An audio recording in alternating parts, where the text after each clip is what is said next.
Moteko be an shinkeo. Tai mot trio pu tai sun bay vatuyet vong la len. Twaong, jung len chuyen bay ai no se roy jay. Mot jo sau tat ka moin goy o sun bay jeu bisok truok. En hun gad jong saira. Hajele ava kinchwa ban trongpan.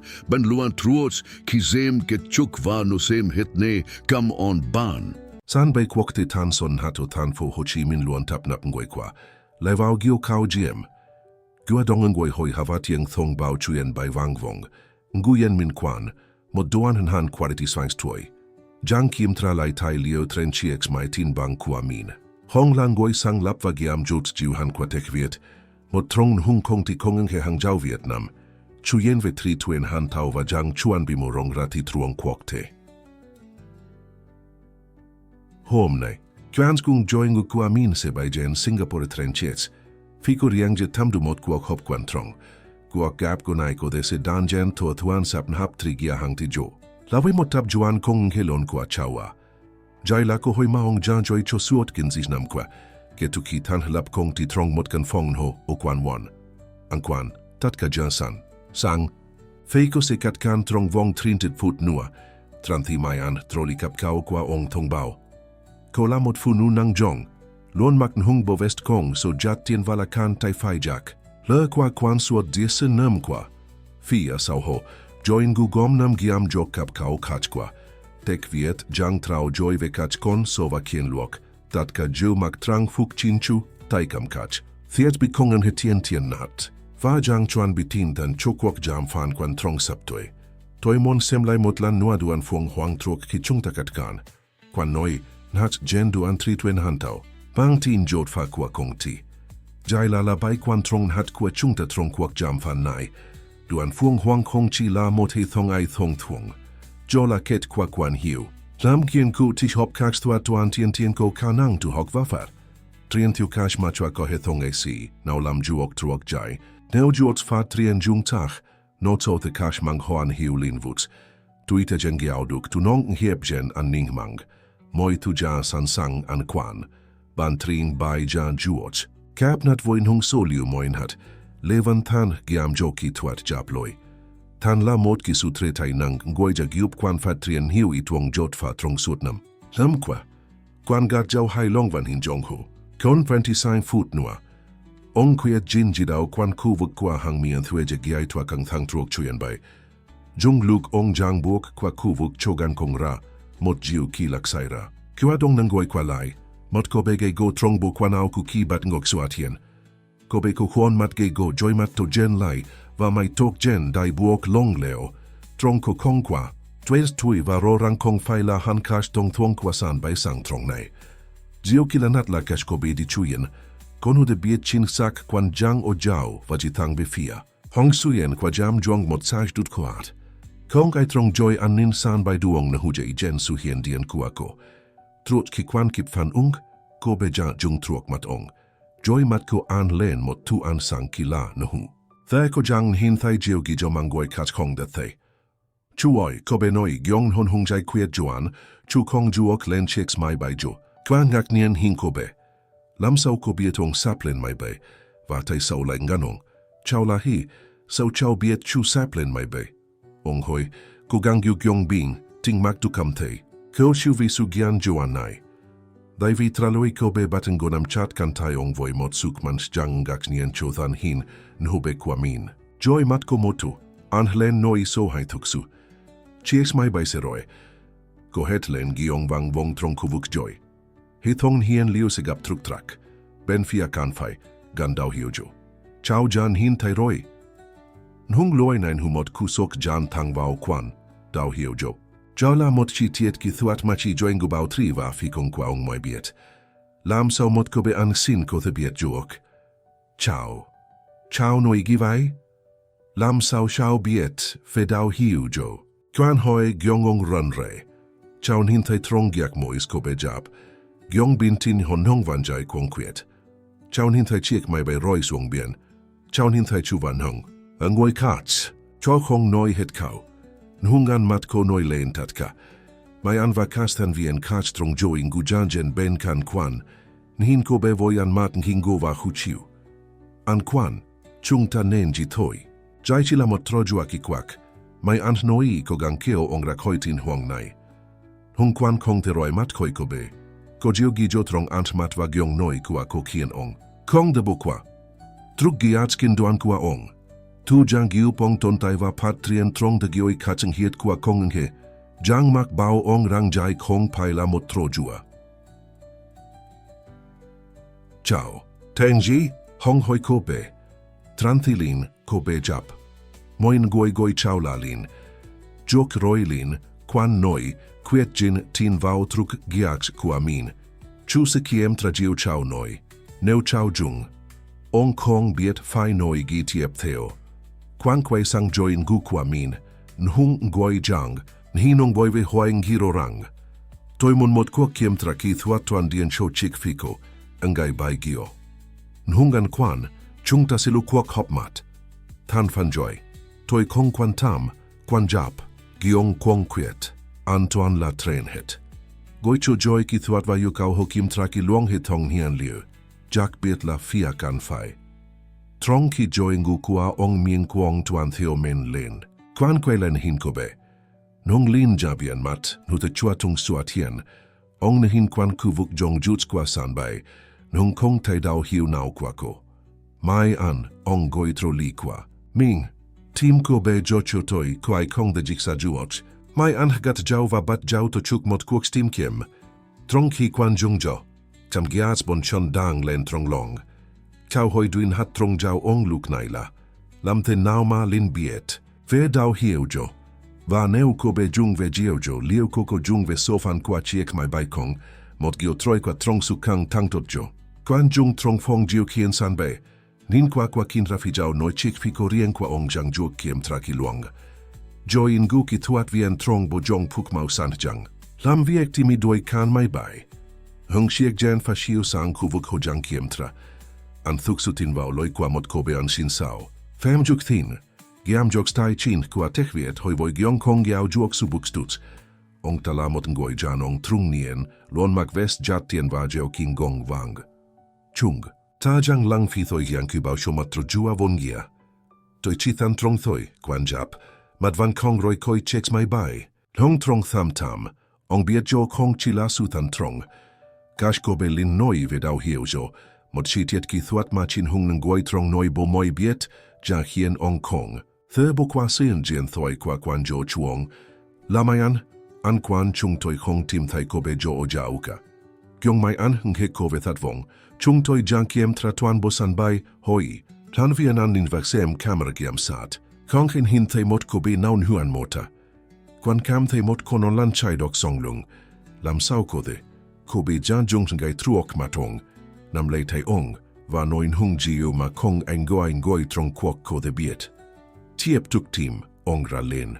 Ko be jo kong de bien matan hu vai juok. Jung luk jo chua fong jiu kian mora. Trong hom ki thuat vien. Tran van hung, buok vau voi ve mateng hiem trong, ong takam trong te, mot thiet bin ho. Ong kwan, hung noi, giong tram shuang, chung toi ja tim thai mot, van jeng hiem trong voi hi tong hien liu kwa fi ko. Fong jiu kien bong chim vau im lang, moe, and mat jojo don vau ngoi ki thuat vien, kuthi lagi. Kwan hoi kam gias hoi hop dang len trong long, komot rorin ho o hi tongong dan hien liu fia kan fai. Gan, dao hiu jo, hung noi, hin tang vau mat kwan, kong fai la sukotun hien, ai jo jang ko tin tau ra no. Tau hung loi nain humot kwa bom no trong kan fong, kwan kam tai jau o kwe kwang ko be lin ja jung, huan tuan jung, no hung lam sao ko ai biet, yong la kon goi jan fa huai chek mai. Bai kwa chung toi, mai an hoi giong ko run re, jung vai, hung kang jin, rorinai juok tau ra mot kach tinvi, deu kong juok fat hien, no se dan jen su trong hiem trong hi mai bai jat jen jo kaun hat jing. Ai so de lam jiu nai. Thin hoi ve mat huang mang. Jo la jiu chung takan. Team hiu kwan noi giong tram suong. Mai an hailien hevoyan nin san bai. Toi mon sem tuan bo kamera giam sat kwa kuvuk bao 3 trong 24 gio kwa. Trong hi mai an thuk hin menhlen kwan. Tiep tu koi hung. Ko the sua chua ngai George kong. George nhung se mat itan hat sargio. Hung jap. Chung toi kan thei de tuan bo fanong dan bi hu hong wa kiem tralai tuan bo hitong. quan gạt giàu. Lam ngày gì và kiem tra môi. Hea thong khát qua mai bài. Tôi muốn chắc chắn không có gì bắt thuông nua. Khi hung rồi gì, quan quy sang joy ngu qua min. Chúng ta sẽ hoàn cuộc hopo Singapore.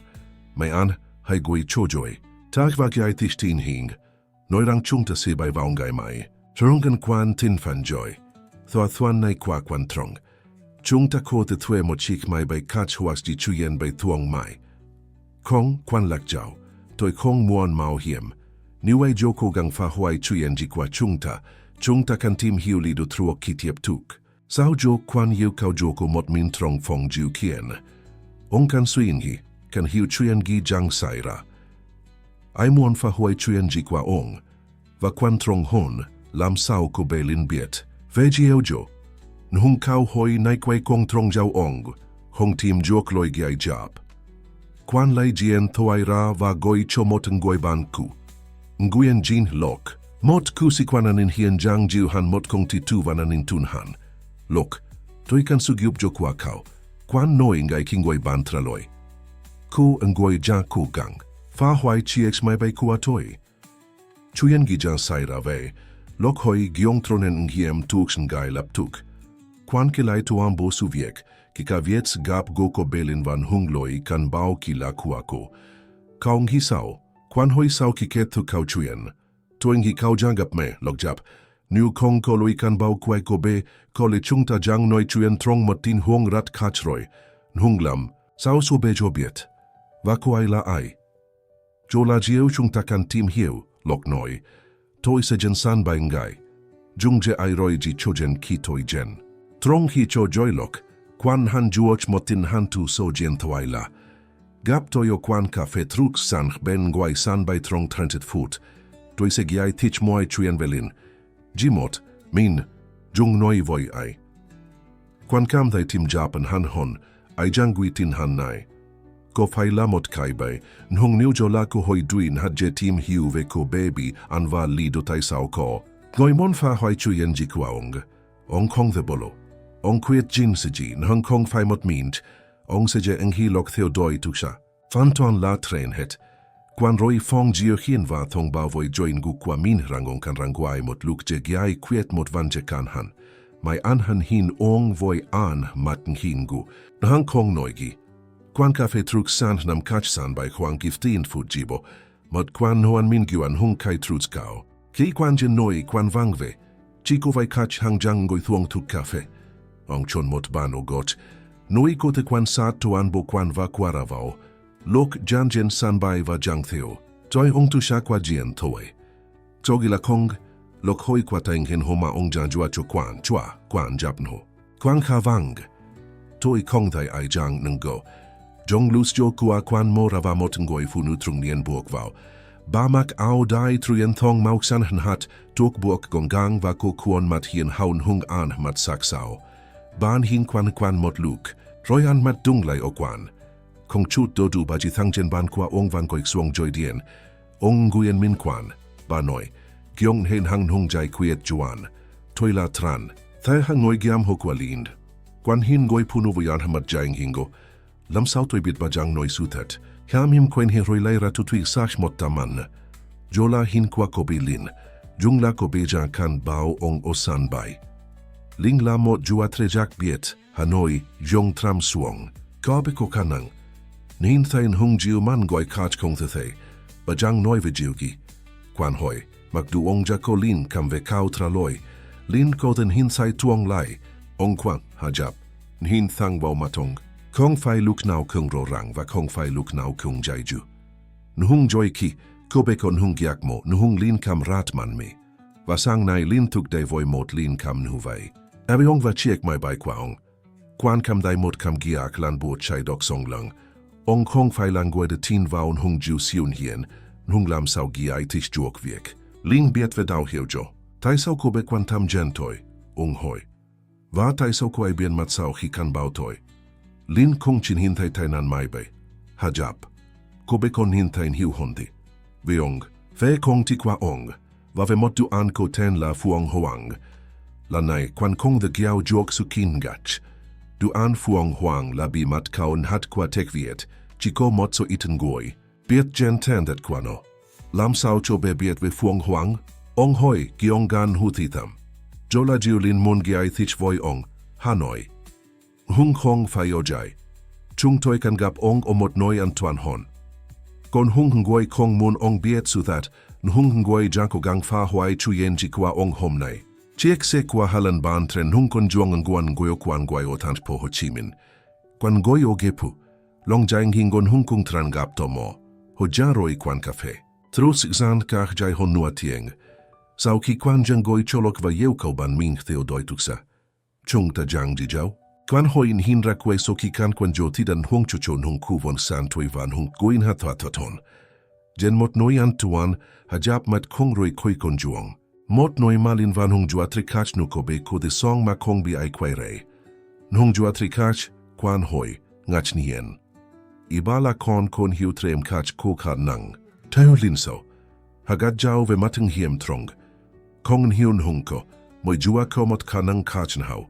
Lin ko thin hintay tuong lai. Min ko de jok juak suing hi kwang goi kach. Hei ko de jiu kien kach thiet bi jien tu banging hi. Kwan kam tain humin jang hi mot kau chuyen kwa hok vien tuong. Ba jang jua fai kong. Nung jiu nai kong te la that. Nung ong ja tin lin ve shies mai bai. Han hash no ong. Va ko be ja jung. Kwan khong de fun han jiu jo. Nuhung van kon ni hiu kau hoi kan juoch traloi. Lin noi veduan. Fuang huang kwa toi. Lam sao ko be biet veno.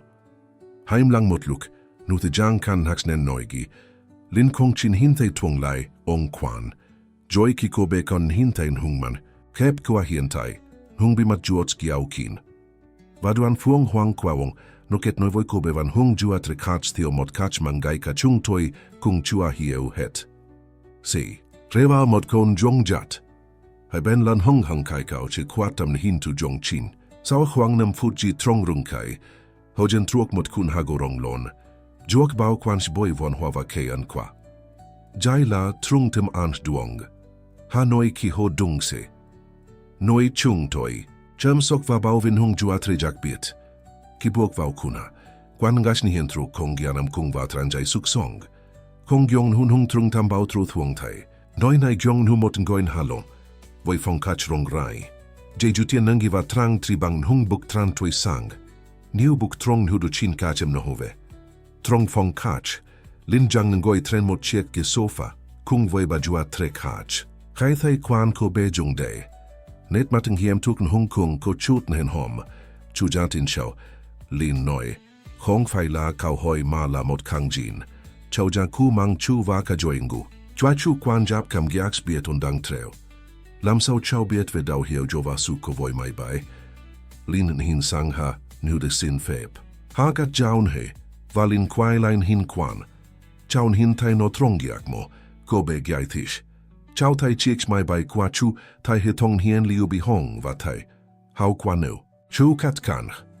Khao kung thai ai jan lam jiu jo. Kwan hoi, giong tram suong, mot ngoi trong kong ti kwa chu. Lin jab, ngoi funu luon mak vest jen, jeo kin va ko mai tok ngan. Mo, tanai kin kwan giat ming. Mai an troli kwa chu. Lin gat jau. Ko ai kong lam vies mot ming. Ko ai lam viek chu mot tu chuk lon hon. Mot tu chuk mon kim so at duan fuong huang kwa chu. Kwan kam thain hute mat jat jang sup jo duoi chan mi, mai an ja lam viek voi.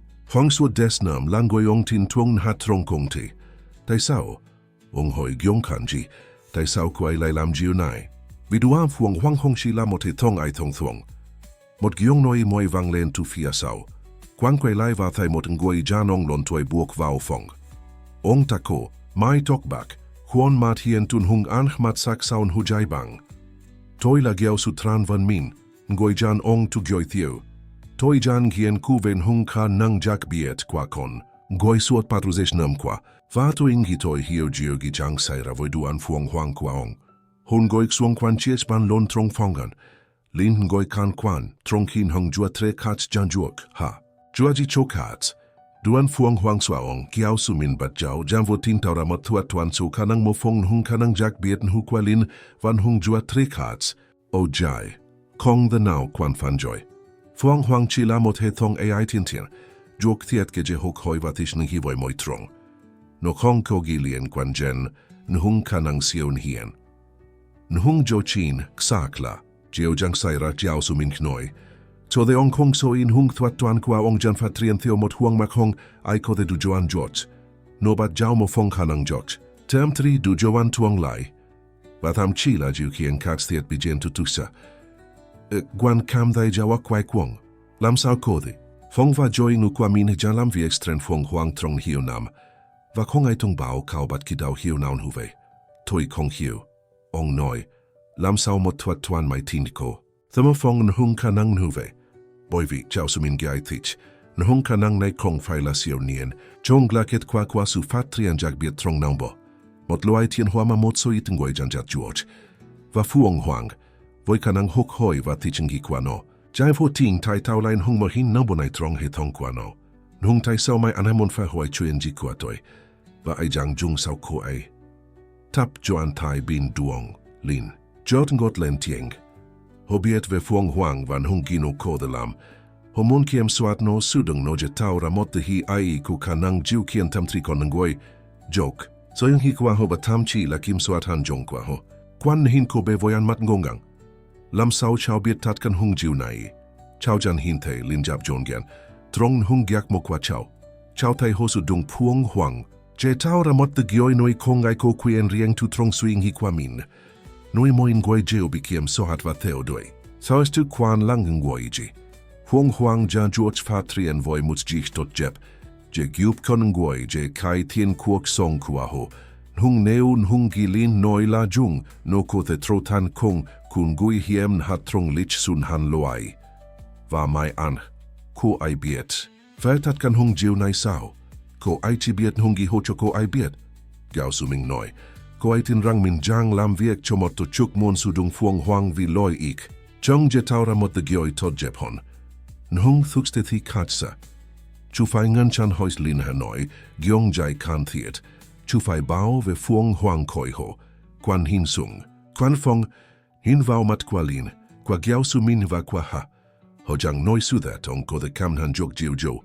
Nhung lam de nao je ong joi fo voi mot to chuklon man hu tap joan tai bin duong.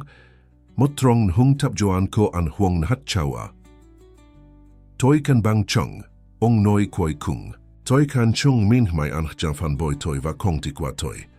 Chung toi ko de giup ve jiu jo, giao su min noi. Nhung trok tian, ong kan hiu ro hon ven hung gi jang dien ra. Ve fuong huang, ven hung jua trejaks biet nai va ve moi lien he giwa chung. Toi san sang langang he, kwan noi, kwiet tam hiu ro sutat. Giao su min lai tu tui ramot chiek wesbi. Lur? Trong nai ko tet kan hungi chung toi biet vetap joan tai bin duong va ke hoch kwa ho. Nhung kwan trong hon, no ko tong tin ving won got kwan hung kanang jak biet nu kwa. Ling. Ong jua USB cho kwan, ngoin han lai no voi su dan trong. Jiu kwan trong na tong kan biet ngai bai gio. Giao su tiep tuk. La fuang huang van hung jua trin hulin jiu lian kwan, jen sung mot hien tuong. Su fat trien ko tam thu ko mot kap jo kao hon. Lin ko den hin dai tuong lai hong fai bi ko be ko fep thuat. Ma vi nong bo kwa ko be jan fat trien je ko de kem han hung mau toi gen theo kach ma hau, het moyen goi kong de. Va fuang huang jan vo tin mo fong jiu nai. Kwan hoi. Chin. Katse, giao su min gad jiao. Nhung kats voi lin van hung jua tre kas, fuang huang kong cho jiao juts hai luong tam. No selam hungi no juoch lap trin jelam. Van euroi vao tai sai. Tai ko de trodan kong kuje kiem suat vatau tunka. Nahan lo wei, kwan hin sang lin, ko be jang kwan satong voi an mat tau hiu. Vai chung ta fai lam gi bai gio, ong hoi. Jiao tien, lin jab, chu kan bao ve fuang huang. Sao jo, chung ta kan tim kach chung min su fan boy kwa mai an, va foi bai ke huach kwa tap joan tai bin duong. Va kwai kung, jiao su min noi. Chung ta kan tim hiu lam te nau je sudung fuang huang mot kachan tuan, ket hop voin hung hiu biet ve kanang jak biet kwan hung jua tren hulin, je taura mot tong lai tot jep hon chutat ka moin goi. Kwan gat jau, kwiet tam dang trau trong long. Hong Kong biet liu min ko de tin tuang huan tuan va on hungi jang nengetai hai kong. Nung mot jiu ong biet chak. Mai anjan fan boy ong va ong kan tim rali do tai sao. To isi gyup. Hong noi koi kung. Nhung toi kan toi gian je hiutat kan hung jiu nai va lap ke hoch. Tôi gian la thu chung ta kong kon hiu, lin noi gyong tram shuang. Sai, trong giak mo qua chau thay hose han jong trong vong farti ice kyo toi. Hose ko gang chiem kwen kiem soa tekvit va fuong huang. Quan kam thay nu komod gan nang je len vai min. Farti ice kyo je ngan chan motto chuk konglo.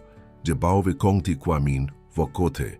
Jesu ka the gyoi koi mot tuong lai gentoi. Mat troi jalan ki kwan trove van phong kwa tekvit o trung tam tan fo Ho Chi Minh. Tuana ko trisitang boy kian trus hian jaila. Niem tu hao kwa ong. Min chung chu than kong kwa tekvit trong lin vu konge. Nungyo jai, ki buk vao san chin voi logo kong ti fat sang tren tuong. Ong kong kon kam tay tu hao. Tlayu truok. Tay vao jo la kam giak lo lang van hingo. Ay trong son hung den goyong lam vik kung hang ngay jang lam vik cho tap joan tay bin duong. Ngay mai an kon ay kach la gian jiep. Ong chao bao ve vaji thang jen thang mai rieng. Dian nin kui ong mo khu anut dan jen tang kaun hat. Nui jat van phong kan han va phong thing him chin kwa duan fung huang. Ki thang mai mora. Hong thai mai anjang jungju. Voi tap tai liu trong tai va nu kwe than thin kwen thuk tren moi. An kwan. Em jalo lang ki hong lien laks jok voyan. Ko noi. Giong jai kwan tam. Moi. Joyen on chu. Mai bai jan juok sua chuaroi. Kwan hin vau matan goi punu jan lam vieks voi min suot mo tap ki. Ko gang tim kiem dau hiu kwa supan boy. Nung tatka. Hung ji ong thai la su kwan tam va trung than kwen thuk. Liu ling ko di jan ham kong.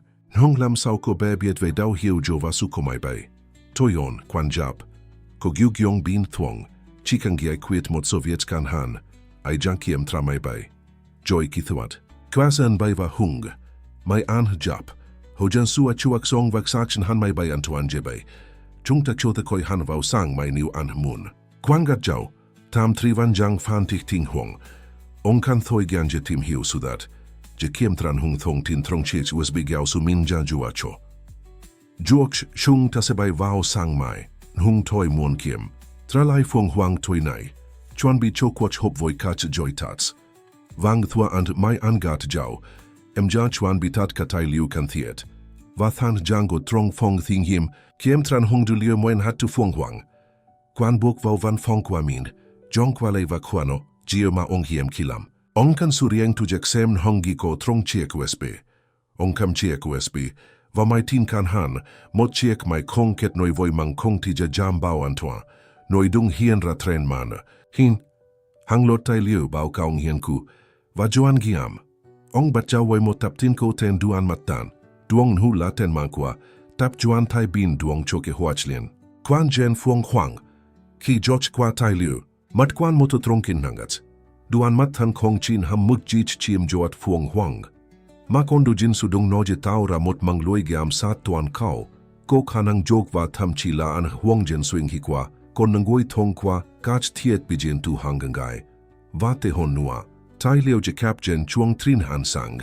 Mot no luk bi mat je tim ki em vasu dung tre em chok hanang jaks bieten hulin je tang kwang sukman kwa fuong huang. Mot joan. Trong tai liu kien kwan lan hengoi. Kache joy tung treem voi kanang han tuk kau hon se jok stik hop vao, fuong huang tong kwa giao dien tan kin. Kwa tring nai se cho fep hi thong trui kap vao kanang jak bit kwa chung. Jong toi morong fam vian huang kwa hi thong len. Tam trikon nangoi. Ho kong chimwon su dung fuong. Huang te humot kong kugiam sat. Humon bian no than hamot vuhija kiem su atam tri. Vaho jin su dung treem hulin jalam jieujo. Quantip tuk sem kas tai liu kats va tim. Tai mod dan sach kats jakvu, kwa tab juan tai bin duong jang lam vieks tai tekviet. Mai an jung lang goi jung jau dan sach, nhung tonko hai kai ten kats ma ong hanra. Fam juk tin, giam joks tai chin, vang guyen thilan, truong bopanan nin mang. Bang goi, trong sun hung goi tan kan hat kwa ong jang lam viet chokitu. Jang swing hiven hung thong tin vo fart here. Jian toi kwa kwan rong len. Motin han tu lok. Jan saksen han tong. Ten ve mai an. Gota jan lien lak voitap johan tai bin duong in hiu lan trong thang kwa. Kan than ban kwa toi. Vaila jung. Tat ka jeula sudat.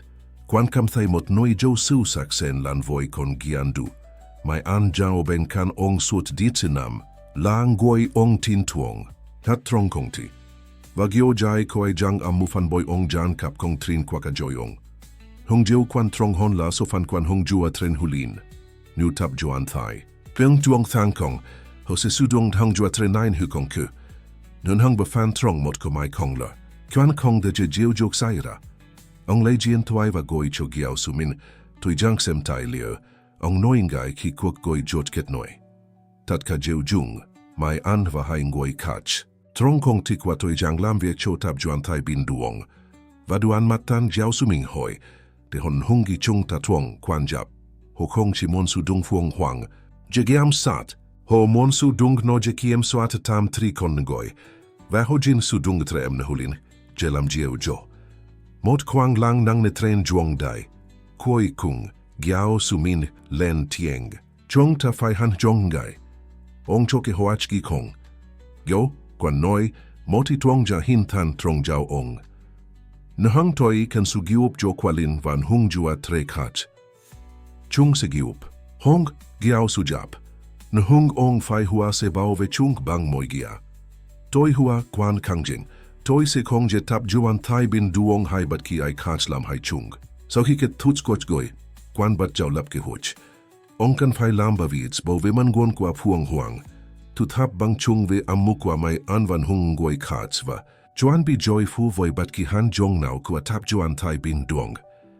Jau tien ong kan saulu tuan bo man nguan va du liu kwa phuang, huang vao mot noi an tuan nguai tam voi. Chua mai an van hung ke fan boi kach.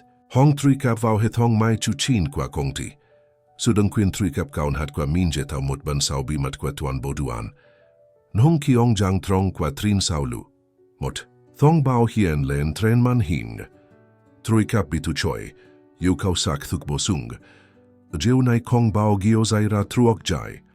La CEO van guai sang lap. Ong luon ko queen three kap jai ju. Vào moi hitong trong công ty. Ai jo jan thay joy giao tis bao mat ma kong thong bao chawong. Ong thu lai su dong mot phuong pap kach je troi kap vào mai chu. Lan zai ong than kong trong vies tau ket noi. Nhung gi ong thay kien mau trong ngoi jong kung le. Mot fan lon man gon kwa phuong huang ja bi thay joy. Ko ai jo ja them. Vào mot mo jun moi. Mot thu ko ten la giao dien mat tan. Ho jen bat jau ti hop kong en hikwa tap joan thay bin duong vào phuong huang. Va ong hong he hai. Biet kwan han chong sao lu fien bango kwa manangon ma ong kon giu trong moto kung bi mat.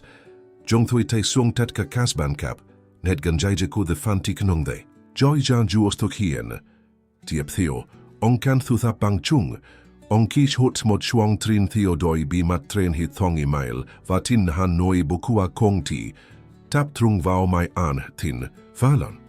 Chung trinj nai se sao chip tat ka kaklien la kwa hova guijen mot mai chuan tuan makyong moi ko the tri kap. Hungong bietrang chiko vaila chua ju. Hongkan mot ke hoach je joy po truk tiep voi tap juan tai bin. Duong van hungian jep chua ho. Vaje lam jiu jo. Ongkan su giup jo kualin. Van hung jua tre jats biet kats. Ong hantin cho giao sumin. Toi kan gablin. Van hung jua tre kats ngai sang mai. Kao the jua shung jen mot noyan toano trung tam tan pokong. Vai put sao giao su fan hoi. Juok. Segapong tai kwan ka fe tru ksan luk sept gio sang. Kwan hin jong ho, je dance gio toi. Ong kwet jin olai van fong them mot luk, gia volam vieks bin thuong je kongai ng hingo. Hong kan mai an van hongkangoi kach tin rang ong kong biet gibe ke huach kwa ho. Ong mo kwa van pong va goi mai an vau. Chuan bi moi tu cho chuen jin gai mai ong noi, giong bin. Thuong hat kothe. Doi muntat ka tai liu be fuong huang juok chuan bi kilong. Zai la ko hoi kwan trong cho kong ti kwa chung ta. Mai an gad jau, nu koi chuyen ng hip van. Tren moi. Vang thua an, en si jam bao moi thu ju huan hao. Kai ko roi ji, kwan tu hoi liu ko ta ko biet rang ong ja fat hien rasu dat kong. Nhung du ko hai kong, ong ja san sang cho kwok shien sap toi. Jem ju, ki kwan trovekan ho sang. Trong kua min ho trung tam than po. Ong kong thengu. Nhung sui ing hive su fan boy. Ve nhung jua tren hulin, va ve tuong lai jen toi ma tap juan, thai bin duong jang ko gang tau. Raku kwai kwang trong jau ong. Ong ho lai kwan kaslin swat hieno sanbe, kan bao ong ve chies mai bay. Neo kong so ko be ko le ong ja kong chao no jai je chien jau. Ong no ko be mot mang song va ong se kong je ko hoax nhung jua tre kach nhu ko roi vau tai nhung ke kimon. So dung chung nhu kong ku.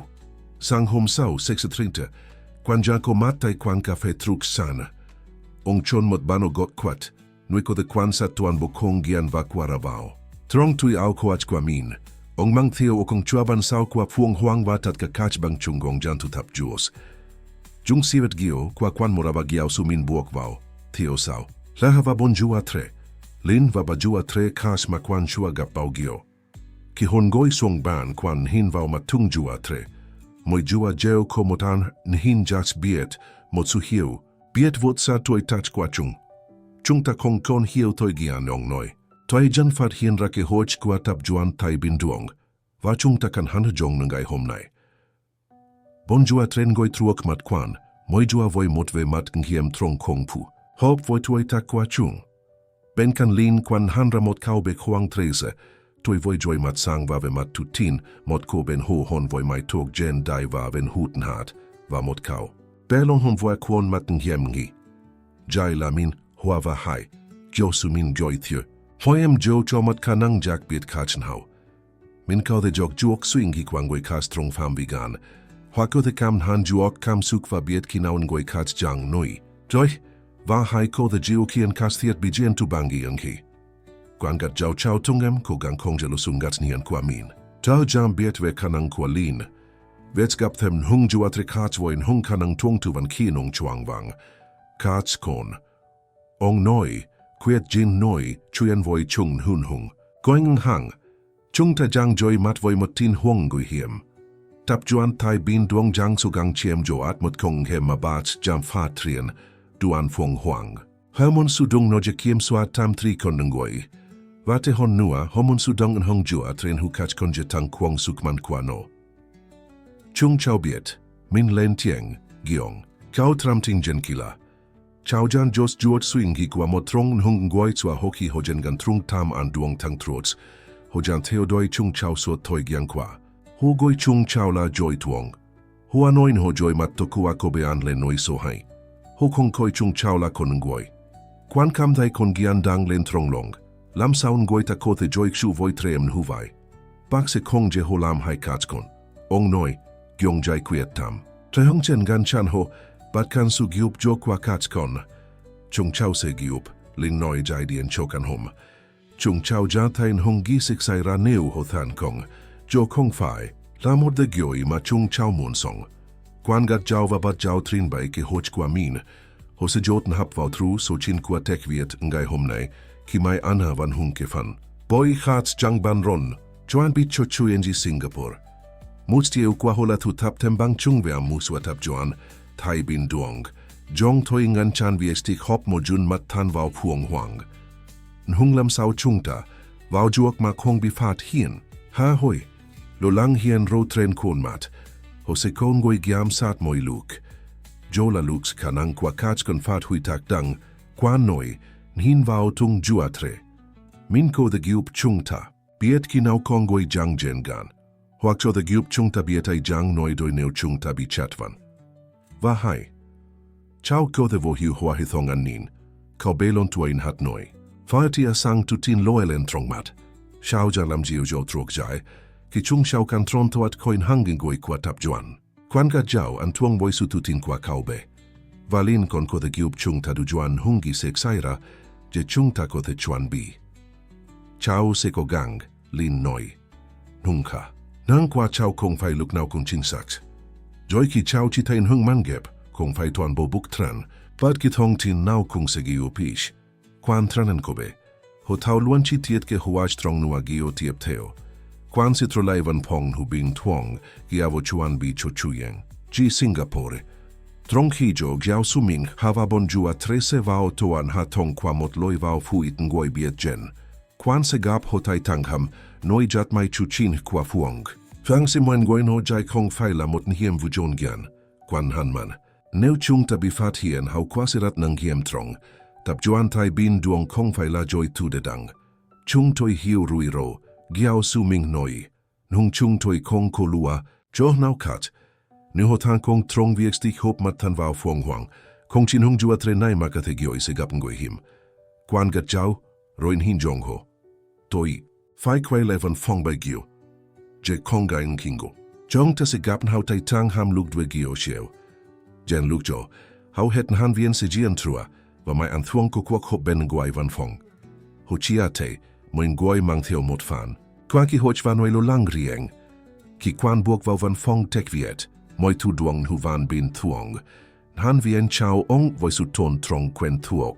Va khong ai torako jiugi bat thuong. Na hungi o jai voin hungi ong biet, ong khong de khong hin moi thu voi kon mat ngingo. Ai trong son hong guai nai biet ve amukwa tap juan thai bin duong. Ai la jong min thuk su kwa ong. Mayan jan joy san trong van phong kwa ong. Voi mot chong tai liu va mot nu koi chuyen ngiep. An quan, em jan chuan bi moi thu cho chuyen ji Singapore. Ko noi. Mai bai ja san sang, va kwok hop voi joy tak jan juok sak nan lai. Chung ta se khoi han, luk tri gio chiu.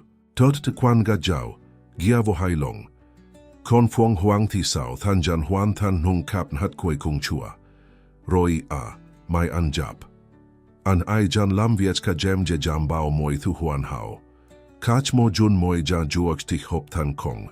Mo jun moi. Matan.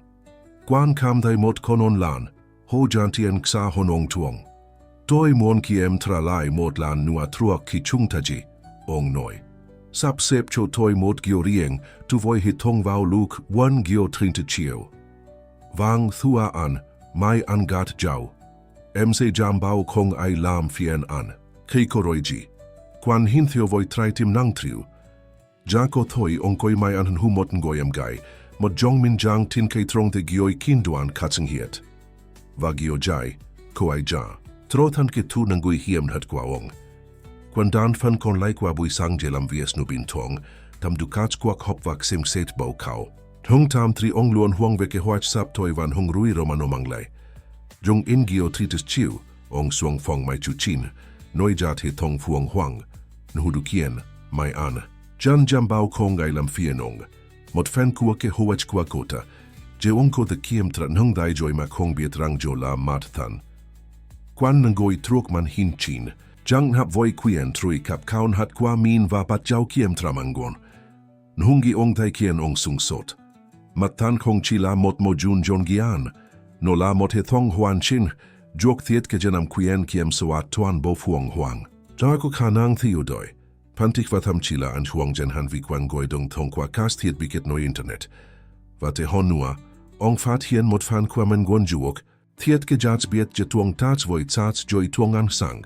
Rorang lam chi jen lin va na hung jua trek hat cho kanang jats biet. Ong bat jau kwatrin vo hieu hoa mat tan. Kan tan swa tung dong man jok he ma kong lam. An huang jen he tong kotloi kwa fuang huang. Jai la mot kong viek fuktap. Joy hoi su tep trung ko jova hiu biet sau sak ve hi tong ma ong jan dan ka joy jek sai dong. Jung do gio chiu. Ki ong jang trong gyai joan kwe kwa kwatring. Kwa fong mai chu mora, quan kwe lai mong joy, thai gyao su min van hung jua tre. Thai vào jo ong thai mai an jung jo, chung voi thin va hain goi jan ong tolon ma ong chua tung gap bao gio. An quan, mai an noi, gyong kong kon su ton trong quen tok. Toi erang chung toi kong te je an tiep tuch. Mai an, quan jung day ko gyu binting. Em jang lam give. Jiu maleran nen lam tu lao, ko jap, bok vào phong. Fuang huang ko tiem nang vo han, Nhung an jang gioi han no bang hongen guyen tak jau juk loi toi, tap juan tai bin duong hiu juoch gia tri tuk sukuano. Bagja tri jo lagi. Quan hoi ko keo dai toi gian kiem soat tam tri konungwai su dung treem nu kongku. Mai an koinat, an luon kwali tuong hua, kwana, jo lali do tai. Sao an kong bao gio ko de jua fuong huang jen jin kao manok sung jang. Voi matan, no se kong chi la mot he thong AI. No se la kong ku jin hin tuong lai kwan han loai. Bangkach kiem soat ho kwan noi. Kong giao juak su kin bitrong yong noi. Bangkach huang dan ho, mai an sua lai. Kon ngoi kan su dan dat, kwana. Ho jang tu hui hoi chin. Min va hand ting nai. Voi fuang huang va matan, chung ta ko te taura mot te gioi to jep hon. An tuan hon. Van hung jua tren hulin ti sao, kwan hoi. Em jin lam gi voi chung, mot. Thoang ngats ni hien len trong mat mai an. An biet ve chung, thu vithet vang no hung jua tre jak biet jola shia kwa koi kung. Ka nang kwa chung, kiket hop voi fuang huang. Se taura mot hi tong huan hao, ko te du joan, jok vatam chi la jin hin suing hi kwa kon ngwai. Em kong te lam jiu nei, Mai an quan noi ko gang mutlan koi je tuyet fukko. Jai kong fai la vieks huang dan han loi. Jai la nodish hua ho. Jai kwa muon roi kwan mai an lak jau. Kwa trin. Ti hop jan hoan tat. Matanja la mot fan chua fuong hoang. Va shang bao lao nuan hong jua trejak biet jo sila kwa chung toi. Quan kam tai mau trong de goi jong chung lai. Iem lagi. Mot joy kwa chung toi jang train juong jen trung tam. Hanaduong nangai luk nai. Mai an mim koi jak thang. Gyuna ngai mai nong jua tre jo sila mot fan kwa duan matan. Sutu tin kwa mai an kien kwan lan nangoi. Liu giao su. Beng van hong jua tre so gap ngui him kong. Hai jo chila mot kai bai je giu ongo jai. Jung lut jo mot tieng jong lon vang len tu ben singwai. Deo sao la tieng choi bao jong. An jen trong fong mai chu chopen hai. Roi tat hoan. Tuan shi kon lai an sang san you want to catch man hin mai tin. Chuyen givai. Thin hoi nin sung kwan trong huang mang. He thong jen biloi. Mot trong hong goi jan ong to lon bao. Kao sao ki kiem tra jien thoi kwa min. Tuan bo tuan hamat jien. Mai an han hin kwan voi an hamat hang hingo. An haja lam gi. Tros ki kwan kip tra loi. Kwa fong mai chu jo tengot mura vamut kan tuong ki la hiera. Bon jua tre jung jo. Tai trong te. Voi mot ve mat kwe tam kila. Fia sao chung. La jau sumin va hata. Kwa mon roi mai an. Lin len tieng jong ko be vang vong trong kan fong toi. Chung toi jan thai ke hoach kwa kach ngoi. Và chung toi jan san sang. Kan pong mai chu chim trong bong toi. Chi kwan sang san na tu kach man hin mai tin tau nen hang hin bong ki o tren tuong. Trong kon kak kang tang. Kong ay noi mot loi. Mai an. Va hain goi jan wong tolong kwa kota jung joy dien voi bon juatre. Giao sumin. Hava kwansi lam sao kach ngoi vao juak jai. Mai an hoi. Kogang giu bin ting hung kong giao juak sung gatsen hien trong giong noi. Hithongan nin. Kwa ko kong kon hoat jong nua. Hai kau be ko kanang jiu. Hien thiet bi jian tu. Noi voi mot nu koi tu tin. Kung hu he thong jian va truyen thong kwa tuan hanai. Mai an hin kau be voi an hamat ngak hien lan tuk gian. Em la mot trong. Nhung jua tre jagsbiet.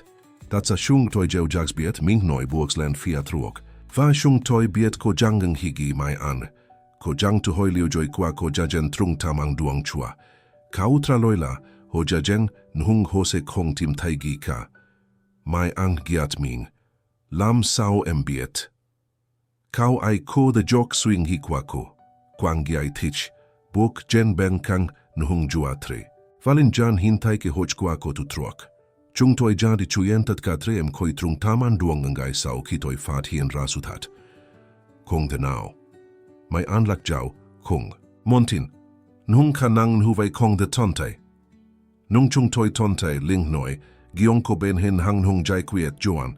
Va chung toi se kong je kova tap joan tai bing. Duang su dung chung toi nhu kong ku. Mai an kwe sang heng gui jan ong tolon. Rahiu han jong. Nung tro ki ho kip di chue. Jan trong pong bong sang len choi loa. Kien tat ka moi ngoi fain ham matle. Ki homo. Matra ho tai hai jangi o tai ve fia bang jiu kien. Mat kau tap trung chao jo. Jung chugang mai an. Kau be noi. Toi kiem suat moi thiet bi jien. Tu trong kan fong nai. Va trong tuan bo tuan ha. Kwan hin mai an voi an mat bon ba. Ja kwa muan roi mai an. Toi ja vo hiu hoa mat. Than va sao lu fien bang goch kwa fuong huang. Toi. Kang jan thu thap ju bang chung vea mu kwa kova tap. Juan thai bin duong. An kong hiu kwan. Mai an noi. Giong ko thai joy. Tronen gan hu van shin. Jai kong chi lave quien luk. Hai kiem soat. Jai lave tuong lai kwan han loe. Fong huang ko tiem nangi ai kwet nhung van jelon hat kwa chung ta. Bien joy kiho joing heo ben tat. Nhung no kan fai jo kong. Dan jung jan. Va ai se kwet jin jau la jung jan. Giao su min hoi buok len fia truok. Tap joan thai bin duong. Nhung ngoi chi kwan tam jen loin huan va quien luk. Ku. Jan bilua doi mai an. Kwan noi giong diu dang hon. Tap joan thai bin duong kong kwan tam jen viet ku the gioi. Ho chi muon kiem soat no. Vai ho san sang su dong nhung jua trevo toin hulin jelam jeo jo. Mai an han hin suong koven hu jang tran jau voi chin min. Toi chi muon lam jeo jung jan ko noi giong. Gan na hu thi tham. Vai thi hai giup chung toi. quan jeng hi jua tai ra. Giup chung toi ngan chan tap juan tai bin duong va bao ven hung jua tre nai. Mot kwan hach kang tang troi. Kwaitir roi voi mot kuchibat nungo mai angat jaun he an noi jung. Toi jambilua doi. Ho kong bao gio noi voi toi veke hoak su dung tre em. Ko kway sang hangoi janong tolon. Kachan ko te ji, noi voi tap juan ranke hoak jathat bai. Hangoi jan ong trao joi an mateng hingo. Nhungroi kwiet jing tuan theo. Helroi koi fong. Jelai mai an joi mat voi kwan van hung ngoi kach. Toi se kai ratat ka chunoi. Tat kan hung gitoi biet ve tap joan tai bin duong vake hoach kua ho. Nhungan fai hua voi toi mot jio kwan. Jio gi, kwan hoi. Hai su dung fuang huang jelam jio tot. Mai an noi. Jung jetiem nang kwa no bilang fivi noi so hai. Kwan. Ga jiao. Toi hua.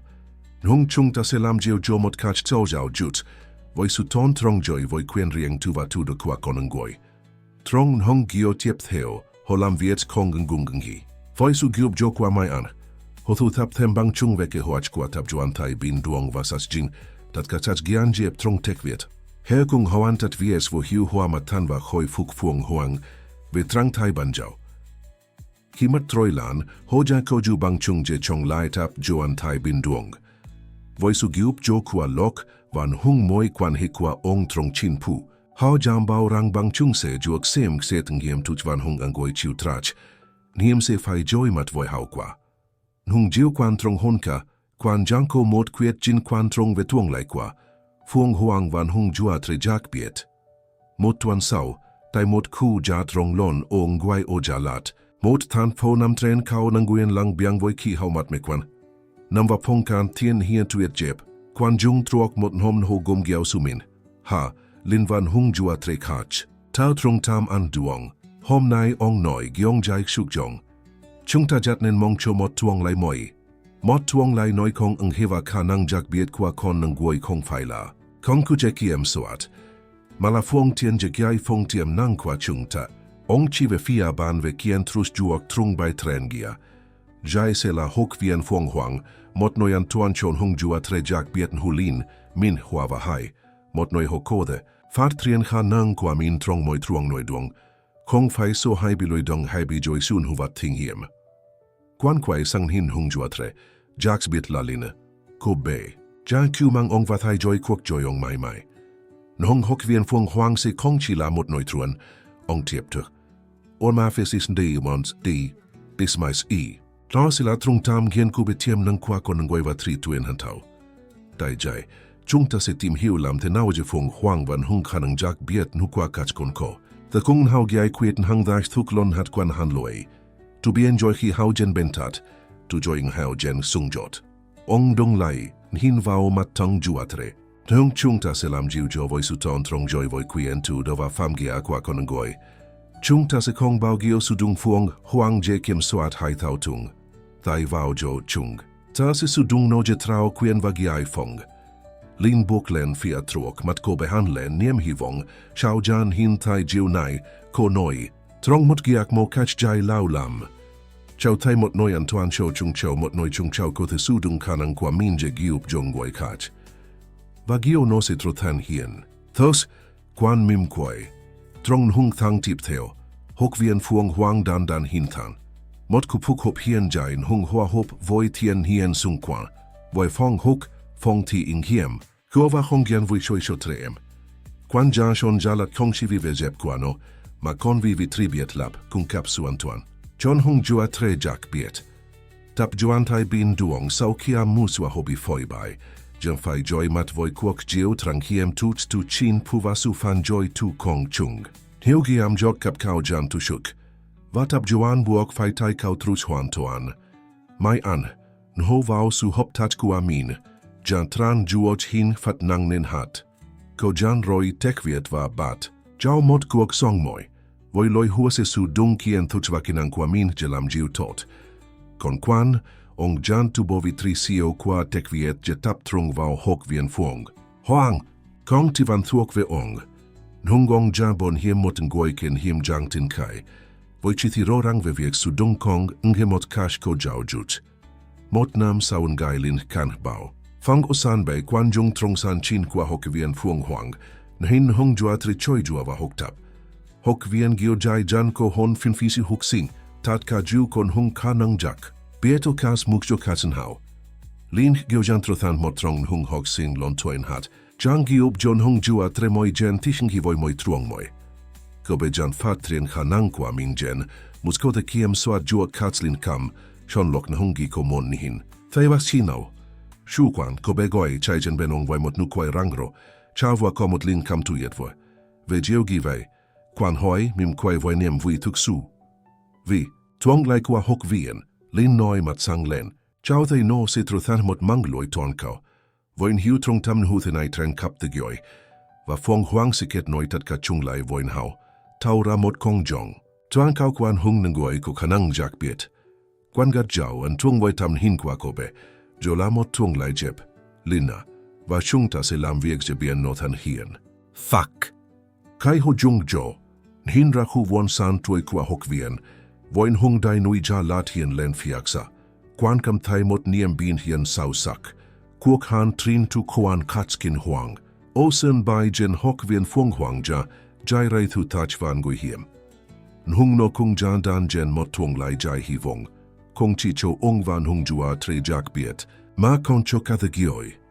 Chao biet kong lin, ong noi, nhin vau mat kobe voi su biet on sau sak, ki chao kio tai bak, osan bai ngai hom jo, chao jang kong chi ku mang bak.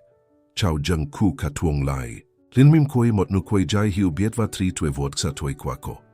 Kole jo la lidu tai sao chao nhin tai giak mo jo chu kwan. Kong shi je ku chu, ma je taura noi nai. Mot noi antuan chu tat ka chung chao, mot noi chung chao ko de su dang ka nang kwa min je giup jo de gioi. Kwan gat jau, nhin len bau troi santrong wat kua chalat. Kole jo chin la ingia kua tetka, kong fei la kiem suat hai kwen luk, ma la trach niem va hivong. Trach niem je, so dung kung ang heva kanang kwa chung tamot kach kon nagoan, va hivong rang vui su huang dan jung jan. Chung ko the dan jen mot tuong lai to jep hon chotat ka moy nangoi. Kach, ban than men, chung toi hivong rang kau chuyen ven guyen min. Kwan va ko belin jan cham jen trai tim kuaban, je tiep tus han trin, jai kam suk nai. Chung toi jan shuan bi mot dan sak fat, jak biet voin hung kau chuyen kung hap dan kongkem. Hai tim tai no jai bang kach hap vau ben trai kuaban.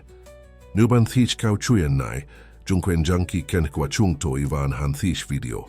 Moin gai chung toi mang jen hung kau.